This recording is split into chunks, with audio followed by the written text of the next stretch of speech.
Good evening, everybody. Welcome to tonight's emergency meeting of the Escondido City Council. Please rise for a moment of reflection and remain standing for the flag salute. Yes, please join me in a moment of reflection. We come together tonight to say thank you. Thank you for the privilege, the blessing, the honor it is to serve here in the city of Escondido. We come together tonight as a diverse community, a community with backgrounds, different beliefs, different presence, and different futures, yet one common goal, that is the betterment of this city. We come together tonight to seek guidance, wisdom, and discernment during deliberations that transpire this evening, and in doing so, we lift up Councilmember Fitzgerald, Councilmember Garcia, Councilmember Christian Garcia, Deputy Mayor Martinez, and Mayor White. May they be granted peace and wisdom as they lead our city into a bright and prosperous future. Amen. Please join me in reciting the Pledge of Allegiance. Ready, begin. I pledge allegiance to the flag of the United States of America and to the republic for which it stands, one nation, under God, indivisible, with liberty and justice for all. Thank you. This meeting is called to order, and we'll do a quick roll call. Councilmember Fitzgerald. Present. Councilmember Garcia. Here. Councilmember Other Garcia. Here. Sorry, should have specified. I'm used to one of you being Deputy Mayor. Deputy Mayor Martinez. Present. And I, Mayor White, am here. Do we have any non-agenda public comments? No comments off of the agenda. Okay, then we'll move on to item 1, which is the ratification of the city manager's declaration of local emergency. Take us away. Good evening. Thank you, Mr. Mayor, Deputy Mayor, council members. My name is Chris McKinney. I am Deputy City Manager for the City of Escondido. And as the Mayor already alluded, I am here to present to you for consideration ratification of the City Manager's declaration of a local emergency concerning conditions in the Harmony Grove Creek Bed area. And that was Proclamation 2024-03. Just to orient you to the location that we're going to be discussing this afternoon, on this aerial photograph, north is up, and you can see the Harmony Grove Creek Bed area kind of dominating the center of this image. It's all of that greenery that you see, and it extends, as you can see on the left, from Citricado Parkway, which is running north-south on this image, upstream to the Harmony Grove Road crossing, which is in the upper left corner, or upper right corner, sorry, of this image. It is a natural creek bed. It's just downstream of where the concrete lined portion of Escondido Creek ends at the Harmony Grove Road crossing. Because it's the beginning of the natural creek bed channel, it has numerous invasive plants living in it, and it's covered, difficult terrain. You can see on the north side of the channel is largely developed as commercial properties. On the south side of the channel and on the southeast side of the channel, as you can see, there are residential properties, one of them being the Green Tree Mobile Home Park, and the city's wastewater treatment plant, the Hell Avenue Resource Recovery Facility. So in this area that I just described, there are numerous homeless persons who are encamped in the area. Recent creek water quality testing, and I'll in an upcoming slide, I'll point out why I emphasize the word creek. But recent water quality testing indicates bacteria populations that, 1, are simply unsafe for human contact, and 2, indicate the presence of human waste that is environmentally harmful. Additionally, over the past year, cleanup events have removed 120 cubic yards of debris. This debris includes trash, shopping carts, and human waste. And then finally, the Escondido Police Department is unable, on a sustained basis, to remove unauthorized persons from this area. Barriers to their work include just simply the large area, the very rough terrain, and the heavy vegetation. Calls for service to the Escondido Fire Department and local fire agencies that respond to this area have increased from 24 calls to 64 calls from 2023 to 2024. That's a nearly tripling of those numbers. These pictures were taken today, and I just want to illustrate some of the debris and material that's found in the creek bed channel. And I'll get later on in the presentation to describing what our public works staff are doing in these images. But before I do that, I want to talk a little bit more about the creek water quality. And I'm emphasizing creek because there have been some headlines covering this event that have simply referred to water quality, and I'm concerned that that's caused some confusion in the community, that we're talking about our drinking water supply. These water quality tests were performed on water in the Escondido Creek. Has nothing to do with our drinking water supply, that is the water that comes out of people's home faucets. And even though the Hell Avenue Resource Recovery Facility is near this location, this really has nothing to do with even our wastewater supply. So our utility water systems are completely independent of what I'm talking about here tonight. This is water quality tests performed on water in the natural creek bed. As I mentioned earlier, tests were performed in the section between Harmony Grove Road and Citricado Parkway. And 2 bacteria were tested, and these bacteria were chosen because they tend to indicate the overall bacteria population. It's not that these 2 bacteria are especially bad, it's just they are good indicators for conditions that allow for all bacteria populations to increase. These samples were tested by our water quality lab. This is the lab that does do our normal utility water system testing, so they're well equipped to do this sort of testing. And additionally, because these are 2 bacteria that are standards for water quality testing, they have standard population limits that are considered safe for human contact. And unfortunately, the water quality test showed that both of these bacteria, fecal coliform and enterococci, are present in Escondido Creek in this particular area, in the Harmony Grove Creek bed area, at populations much higher than the limits for safe human contact.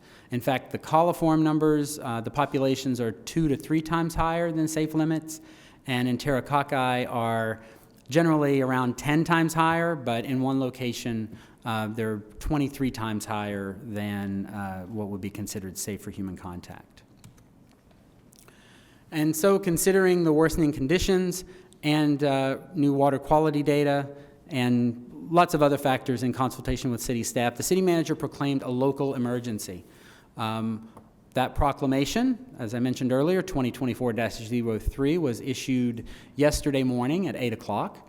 The city manager did this using his authority under EMC Chapter 7, Section 7-6A1. And he is authorized in his role as the Emergency Services Director to do this when conditions of disaster or imminent risk to persons or property exist. Because the City Council was not in session, the City Council must, within 7 days after the proclamation, ratify the City Manager's proclamation. Since the next regular meeting was scheduled for January 8th, several weeks away, we called this special meeting tonight for you to consider ratifying his decision of yesterday. With the proclamation being issued yesterday, the city manager's direction to staff included a number of things. First, the Escondido Police Department began working today directing people out of the area and toward services. Yesterday, there were a number of activities, including posting. We gave anyone living in the area 24 hours notice. That posting happened between 8 and 10 a.m. yesterday. 24 hours after that posting, that would be this morning, that's when EPD began the work, moving people out of the area and toward services. Our public works staff followed immediately behind to remove trash, debris, and other waste. It's anticipated that public works operations removing trash and other waste with Escondido Police Department providing security is expected to continue throughout the week. Additionally, numerous service providers were present just outside the creek bed area to offer services and support to persons in need. I'll talk a little bit more about who those service providers were in a moment. And then finally, the city manager has directed that development services staff are to obtain quotes for installation of a perimeter fence around the Harmony Grove creek bed area. The timing and cost of the perimeter fence are yet to be determined. We'll know when we receive those quotes. And then finally, looking a little bit further down the road after the fence is installed, we'll begin looking into the removal of invasive vegetation from the area that will further aid us in securing the area and preventing unauthorized entry to it. I want to acknowledge all the various service providers who were present today. First, the Escondido Church of God. They gave us basically free access to their site at Harmony Grove Road, near where it crosses the channel. This is the point where people who had been living in the area, this is where they were generally coming out of the area, so as soon as they exited, if they chose, they could go to the parking lot of the Church of God and meet with a number of service providers that included interfaith community services, the YMCA Transitional Age Youth Services, the County Office of Homeless Solutions, Neighborhood Health Care, TURN, North Inland Mental Health Center, Serenity House, McAllister's North Inland Regional Recovery Center, the San Diego Rescue Mission, the San Diego Veterans Administration Homeless Outreach, and the Acadia Healthcare Comprehensive Treatment Center. Being on site today, I was very grateful for all the work that these various service providers were doing in helping the people who were leaving the area. Chris, if I could interject for a moment, I would just really like to thank the service providers for the work they rendered us today in support of this activity. Council, I am going to I've asked staff to reach out to all the service providers. I know this is usually a year-end drive for them, and ask if we can help publish those year-end drives so they can make their goals and continue to render services for our community like this one they did today.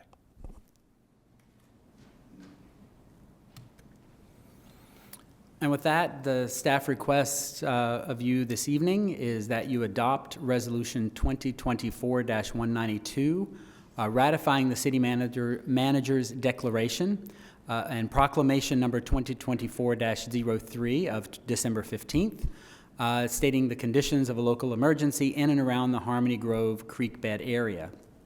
And also that you approve a budget adjustment transferring $4 million from general fund reserves to a new Harmony Grove remediation account. That is account number new-229. And this funding will primarily be used for the perimeter fencing that I described earlier to prevent unauthorized entry to the area. And potentially into the future, it could be used to help fund removal of vegetation from the creek bed area. And with that, I am available for your questions and comments. Can we move on to public comments? Yes, we have 3 speakers on this item. First is Hawkins Sillier. Yes, main podium, yeah.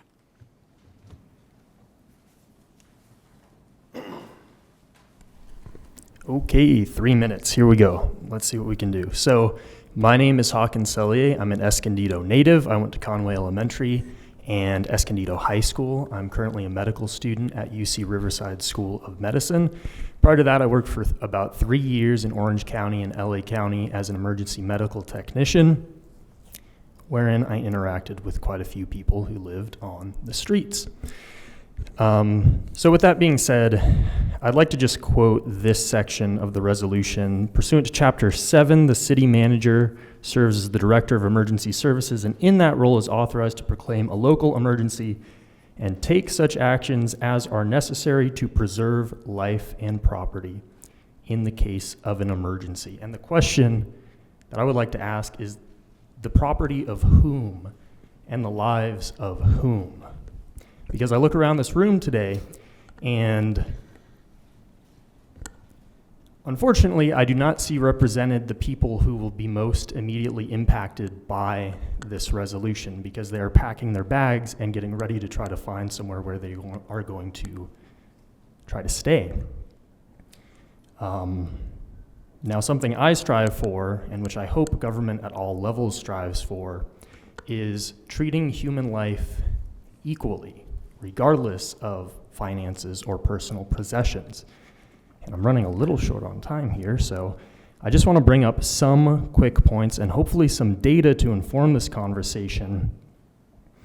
In a study by Ricky Bluthenthal, who's a public health researcher at the University of Southern California, published in the Journal of the American Medical Association in 2023, found that continual involuntary displacement may contribute to between 15.6% and 24.4% of additional deaths among unsheltered people experiencing homelessness who inject drugs over a 10-year period.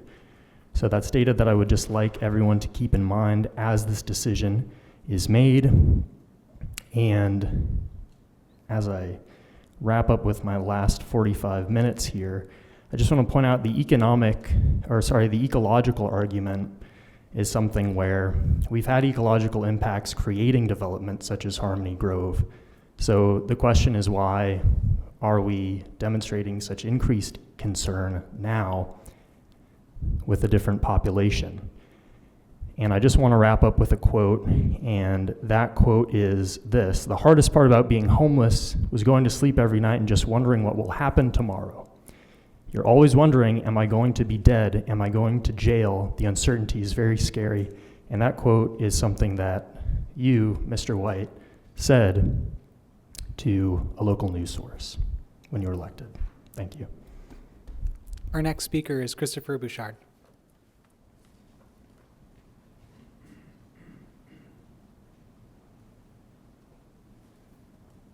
Hey guys, how are you?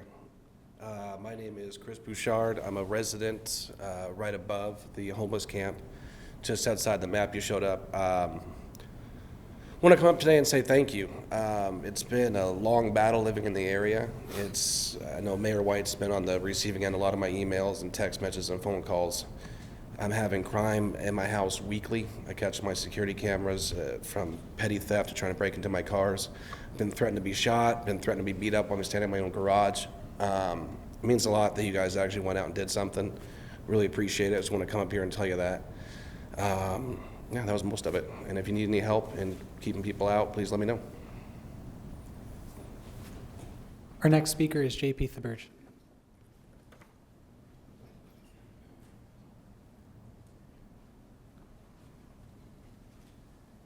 Hello, City Council, Mayor. Thank you for letting me address you guys. I'm actually speaking on behalf of the Escondido Creek Conservancy today.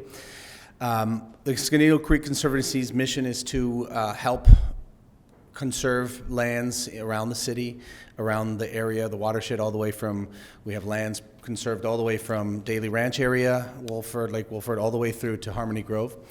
And the Conservancy appreciates what you guys are doing because it's important to maintain some semblance of order. Before you can help people, you have to have not have criminality, not have neighbors in the community being stressed and threatened and dealing with the criminal element that often comes with these encampments. Obviously, there's a lot of folks there who deserve help and they need help, and hopefully, you guys are giving them that help. The Conservancy's position, obviously, is to help you guys once you get through stage one, which is clearing out the encampment, cleaning it out. Stage two is cleaning things out. Stage three really is what's going to happen long term, right? Because the Conservancy owns a lot of land. We manage 3,000 acres. We've conserved about 7,000 acres in the area. We have this problem where people, decide they want to camp out and hang out and all that kind of thing. And sometimes it's unhoused people, sometimes it's teenagers who want to light fires, what have you. The key to it is to have ongoing monitoring, ongoing management. We have land managers that they go. All they do is they go around to the different lands and they clean out invasive species and do all that other stuff. But they also keep an eye on it, right? And so when you do have a problem, it's small, it's quick. We bring in the county HEART team. The current county and the city of Escondido also has a team. We introduce these folks to get help, and we tell them they can't be here. So we would like to propose, obviously, in the future, once the stuff clears out, we would love to propose some solutions to help manage that land on a long-term basis, actually make it become an asset to the city of Escondido as a recreational asset, as a open space asset. It will improve the quality of that whole area, the businesses, and we would invite business owners, the homeowners, the folks in the city, as well as the people in the county who are impacted to weigh in on some of these ideas that we have. And we'll be bringing forth some ideas for you guys to help hopefully make sure that that becomes a part of the city that's not like this lost sort of enclosed, fenced-in area, but rather an open place. When you have people walking through and riding their bikes, then it's harder to hide. It's harder to have encampments because someone's watching. People are there. People are having fun, enjoying it. So that's it. So I really appreciate what you guys have done, and look forward to partnering with you guys in the future, hopefully to help it take it to the next level. All right, thank you. No further public comments on this item. All right, thank you for that. Thank you for the presentation. Before I start my comments, I do want to take the time to thank Turn Behavioral Health Services, the North Island Mental Health Center, the Serenity House, Interfaith Community Services, the YMCA Transitional Age Youth Services, Office of Homeless Solutions, Neighborhood Healthcare, Love Esco, McAllister's North Inland Recovery, Regional Recovery, the San Diego Rescue Mission, Acadia Healthcare, and the Church of God for letting us use their property as a staging site. I am in support of this emergency declaration. I was able to stop by today and spend about an hour doing a tour and talking to the service providers. And in some sense, in some aspects, today's efforts were a success. This is the beginning of the process for the environment to be restored. This is relief for those who live in that area who have been victims of endless crime over the last 10 years and who are concerned about fires being lit down there and spread into the mobile home park and the surrounding community. But in a very large part, today is a failure. It's a failure of the mental health system in the state, the criminal justice system, and in some aspects, our own failures to provide adequate shelter to those who need it. If I'm not mistaken, please correct me if I'm wrong, but everybody who wanted shelter today was able to receive shelter. Yes, Mr. Mayor, that's correct. And that's the other part of this issue that is yet to be solved, is what do we do with folks who are consistently denying services and denying help? It seems like displacement at this point is the only option if there are no additional resources. And again, if they don't accept it, what does that even matter? Again, I'm happy to support this declaration. I would move to approve it. But also follow that up with, I think Escondido needs to start directing more of its efforts to finding additional shelter space. And that is my commitment to you all and to the community. We're going to continue working with Interfaith on bringing detox beds into the city, and we're going to find a way to bring more adequate shelter space to the city. So with that being said, I move to approve Proclamation number 2024-03 and Resolution number 2024-192, and I'll ask for a second.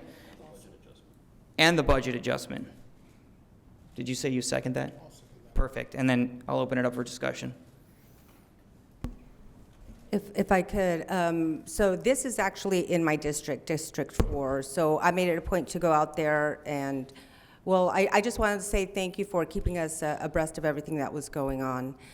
Before I went out there and after I got the news of what you learned, I just want to commend all our safety services, fire, police, public works, how they acted swiftly, and it was for the benefit and the welfare and the health of those that are unhoused.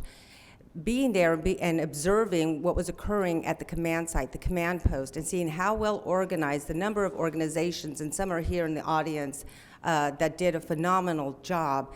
It was really good. Another thing that I really want to commend every single person that was there and participated, the interactions with the unhoused, and for those of you that may not have seen a lot of interactions, they were treated with dignity and respect. They were cared for. And when you care for somebody, it's not caring to let them stay in a situation such as how the environment is here that could be detrimental to their health and safety and welfare. So I really want to commend how you swiftly were able to collaborate with and have local organizations and regional organizations come alongside and have those services there.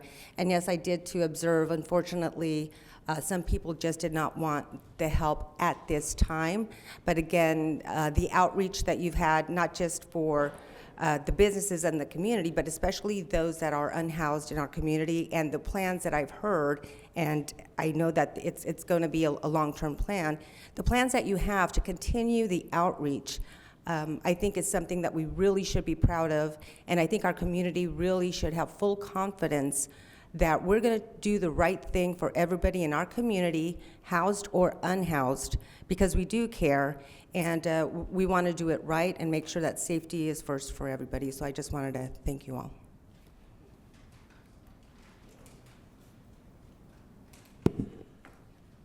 I would also like to thank all the service providers that took time to be there and to support the less fortunate in our community, the unhoused population. As a chaplain with the police department over 17 years here in Escondido, I've had an opportunity to be able to interact with many of our unhoused population here in Escondido.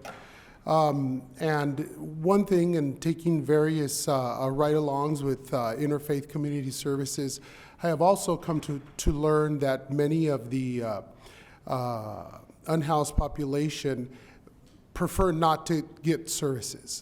There's a myriad of ideas as to why they prefer not to, but that is just a reality. The response that I have been with, not only that I have seen and heard from the police speaking to them, is, would you like services? No, we would. When I've been out with interfaith staff, for the most part, the answer is usually no. And when the answer has been yes, everyone is excited to provide, to help, to set them up with the services that they need. So for me, it was something that was critical to make sure that as this emergency declaration was made and the tough decisions were being made in order to keep those in our community safe, that the services be available for that. So I want to thank everyone for providing those critical services, absolutely necessary, and be there to offer them to our community. Without doubt, the data shows us that there are issues of safety in this area. Not only that, but many of the communications with the community in that area were concerning with, unfortunately, the crime that was that had begun to increase over the years as this area began to be used more and more and more as a place for the unhoused community to live. There are other issues that were there that were discovered. I've had an opportunity to be out there a number of times, and it is, there seem to be places where people could get hurt also. Residents there, some of them just natural issues with the terrain, and other ones man-made. So there are a myriad of issues and problems that are in that area. Something that some would consider it probably festive, others may be unhappy, but I'm hearing reports of areas, the neighboring residential area having theft of their Christmas lights that were solar powered. And now that they were down in the area commonly known as the jungle. So, I mean, simple. People might think that's simple and easy. It's not a big deal. It's funny, but you know, well, they want to celebrate too, right? Those are all some of the small and some of the larger issues that the community has to, the community has had to deal with. So I am also in favor of the emergency declaration, and I believe that it is the first step as we move forward. And being on the homeless subcommittee here, or ad hoc committee here in the city, I also believe, and we've been discussing the fact that we do need additional services, housing here in Escondido and in surrounding areas for the community that we have. So this is something that we've heard, and we are continuing to work in that direction. So for now, those are the comments that I have. Thank you very much.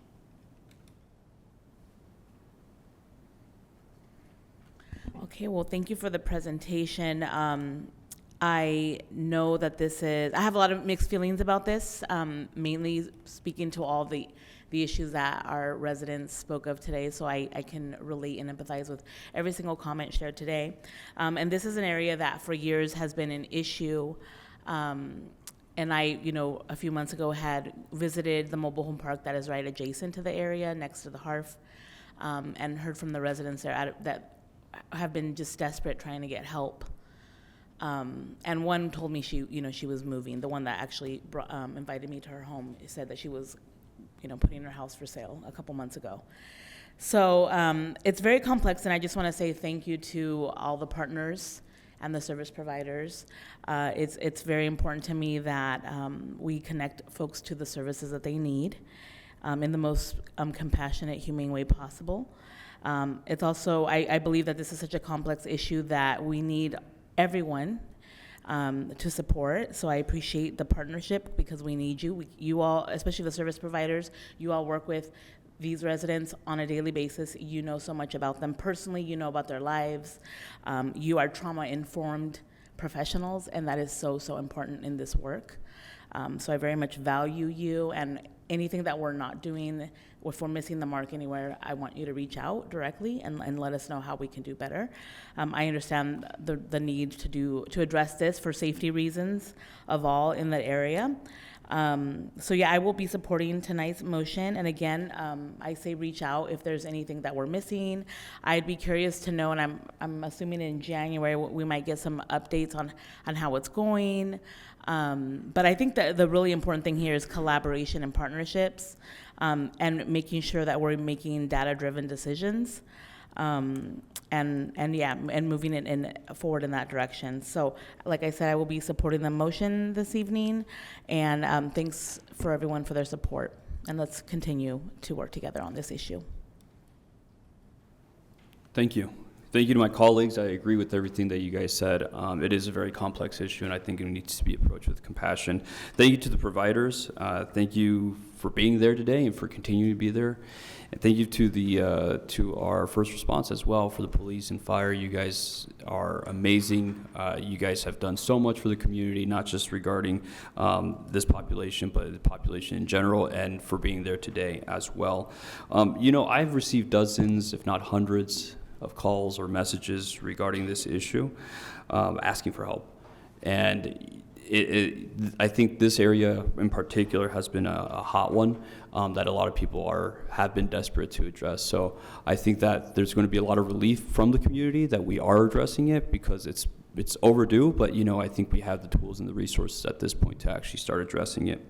I agree, we do need more beds, we need more programs, we need to grow our partnerships, we need to continue our efforts with the policies that we have implemented this past year, but the ones that we're going to continue. I think we need to, it is a collaboration. I think it's going to be multifaceted, definitely.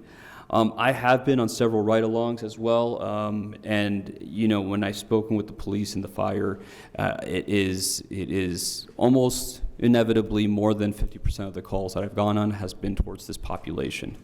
It has involved theft, it's involved safety, it's involved business owners, it has involved the environment, it's involved threats like the one that was mentioned today. It's the increased cost for security cameras, for security guards, for fencing. It is very, very costly. It's not just costly for the city, it's costly for the individuals who live there, who are increasing their own security, and also for the insurances that do go up because of this. Calls for services to redirect attention from the general population as well. They move it away from the families and they direct it toward this population. I think we had a meeting before, and I think it was something like 90% of calls for services goes to the same population. It's very costly to the taxpayer. So this is an issue that has to do with safety and lives of the neighbors that are affected by it, but the people that are there too. I've actually on some of the calls, I went on some overdose calls, and that's also very costly to the city. It's costly to our culture and for our well-being as well. So I'm going to support this. I think I just wanted to explain what we've seen, what I've seen, the information that we've gotten, and I think that it's going to be an ongoing effort. It's going to be quite a bit of work, but I think we're going in the right direction. And thank you to the staff, thank you to the service providers, and thank you to the entire community for being involved and showing your love and support for this. I do want to make one more comment that has not been brought up, and it's not an easy topic to discuss. I am a former law enforcement officer, and I do know what to look for certain signs. When I was out there, because I did go out on foot, there were clear signs of human trafficking. There were clear signs that there were children that had at one point been living there. And drugs and drug paraphernalia as we were walking through.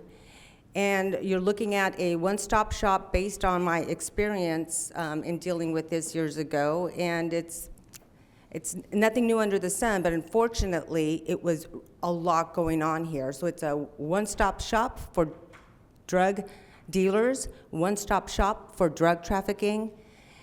And the amount of violence, sex crimes, crimes of violence that happens there are the most unreported. That was very concerning, especially seeing the signs that there were women and children out there that most of us were not aware had been living in those conditions. And so yes, I too will be supporting this. All right, if there are no other questions or comments, I'll call for the vote. Voting is open.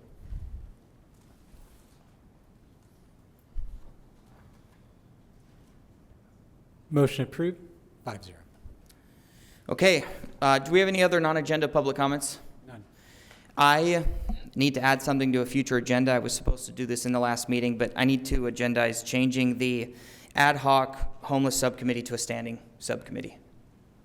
Perfect. All right, this meeting is adjourned.